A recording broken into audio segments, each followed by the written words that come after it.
지난 16일 날 문정인 통일 외교안보특보가 미국 워싱턴에서 폭탄 발언을 했습니다. 북한이 핵미사일 도발을 중단하면 한미 군사훈련과 미군의 전략자산 전개를 축소할 수 있다. 그러면서 그냥 북한이 계속 한미 군사훈련 그런 거 시비 걸고 또 미국의 전략사상 전개 여기에 대해 시비를 걸면서 저렇게 미사일을 만들고 핵무기를 만들고 그러니까 우리는 이것을 이제 축소해야 된다. 이런 식으로 꼭 북한이 하고 싶은 말을 그냥 한 것이죠. 항공모함이 올 필요가 없다고 이 얘기를 하고요.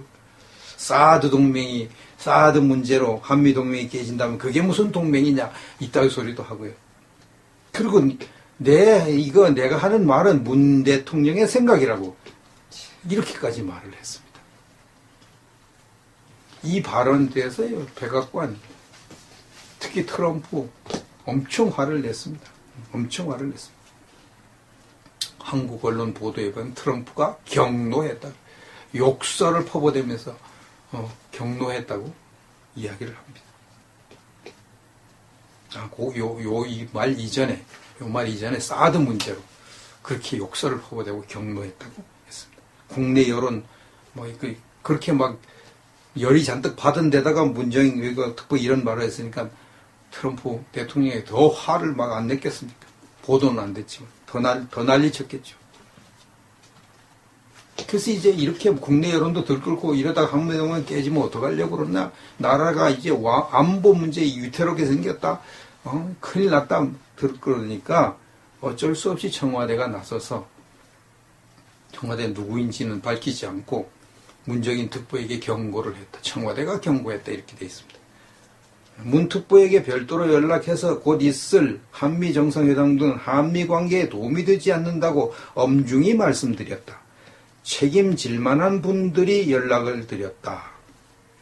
청와대는 미국이 언짢아하는 것을 알고 있고 충분히 이해를 구했다. 이렇게 이제 성명을 발표했습니다. 그래서 문 특보에게 엄중히 말씀드렸다. 말은 엄중이라고 그러는데 표현을 보니까 엄중 경고가 아니라 사정을 한 것 같아요. 사정. 제발 그러지 마세요. 우리 입장 곤란해요. 사정을 한 것 같이 보여집니다. 그래서 기자가 물었어요. 문정인 특보의 발언이 대통령의 뜻과 배치된다는 뜻이냐? 물었습니다. 엄중히 경고했으니까 대통령은 그렇게 생각하는데 왜 특보가 함부로 말하냐? 배치된 데서 경고했느냐? 이렇게 물으니까 청와대가 한 말 참 웃기고 재미있습니다. 그건 딱 부러지게 설명할 수 없다. 문정인 특보의 말이 대통령의 뜻과 배치된다고 딱 부러지게 말할 수 없다. 배치되지 않는다는 얘기 아닙니까? 그러니까 문정인 특보가 자기 마음대로 얘기한 건 아니라 문재인 대통령이 하고 싶은 말을 그냥 해준 거죠. 해준 거죠. 이것은 내 생각이 아니라 대통령 생각이라고 자기가 공식적으로 그렇게 말했으니까. 응? 어디까지가 맞고 어디까지가 틀린다고 말하기는 어렵다. 이렇게 말을 했습니다. 이게 이런 걸 보면요, 이제 좀 돌아가는 것을 감이 잡히지 않습니까? 문정인 특보가 나서서 미국을 두드려 팼다 이 말이에요. 미국을 때렸어요. 그 청와대가 나서서 문정인 특보를 말렸습니다.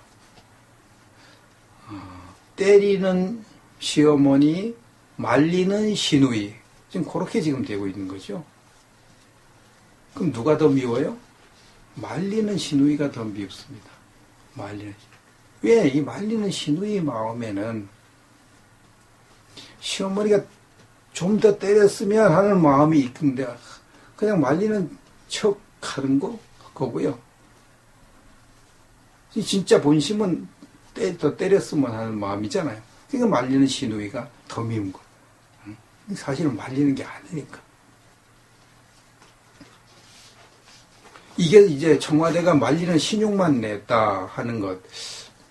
막강한 정보력을 가진 미국 이걸 모르겠습니까? 그 사실이 뭐 딱 눈치채버리죠. 응? 그럼 이제 트럼프 정부, 특히 트럼프 대통령이 더 한국 정부, 한국 대통령, 문재인 대통령을 더 괘씸하게 여길 거 아니겠습니까? 더 괘씸하게. 트럼프 대통령은 장사하는 사람이기 때문에 믿지는 장사를 안 합니다. 그럼 이 한미 정상회담 때 믿지는 장사 하겠습니까? 더구나 초강대국 대통령인데 어떻게 하지 남는 장사를 하려고 할 텐데 이거 가지고 이제 한 건 잡았다 하고 달려들면 어떡할까? 어떡할까?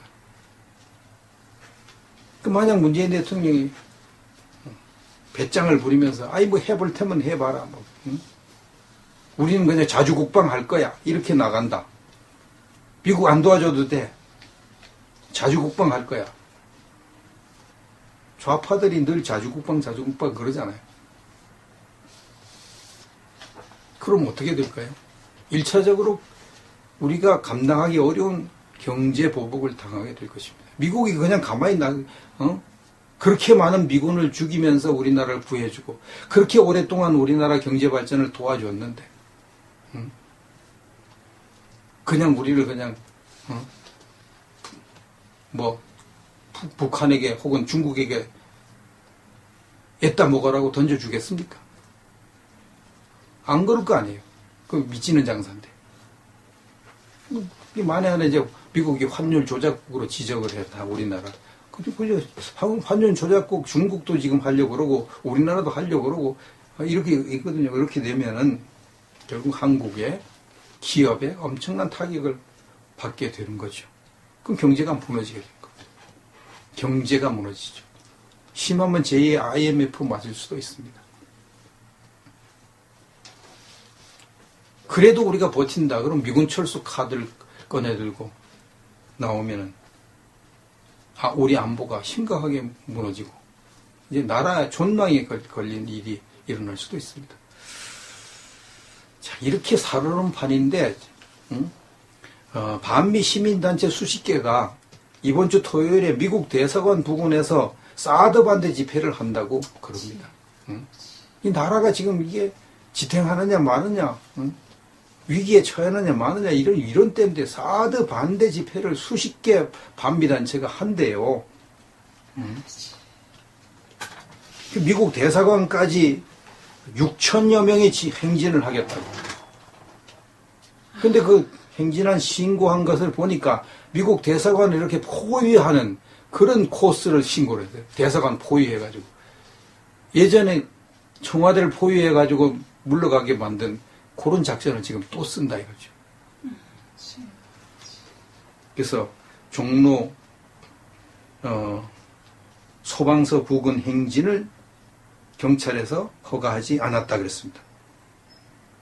그러니까 또 이거 종로 소방서 그 길도 행진하게 해달라고 또 법원에 행진 금지 통고 집행 정지 가처분 신청을 또 법원이 또 그것도 판단을 하여튼 끈질긴 놈들이고 하여튼 끈질긴 짓을 해야 됩니다. 나라야 뭐 망하든 말든 뭐 자기들의 정치적 목적을 달성하는 일 그걸로 그냥 뭐 다 끝나는 것 같아요. 저 사드 인대 가서 반대하다가 거기에 막 사드 찬성 집회 가서 막 하니까 이제는 미국 대사관까지 가서 이렇게. 왜 그럽니까? 그렇게 미국 약을 자꾸 올리면 미군 철수하고, 우리나라는 미군 철수하면, 친북 정권이 완전히 장악을 해버리다. 이런 계산을 하고 그런 거 아니겠습니까? 결국은 이입들 배후에 적화 통일을 획책하는 이들이 있다는 의심을 받는 것이죠.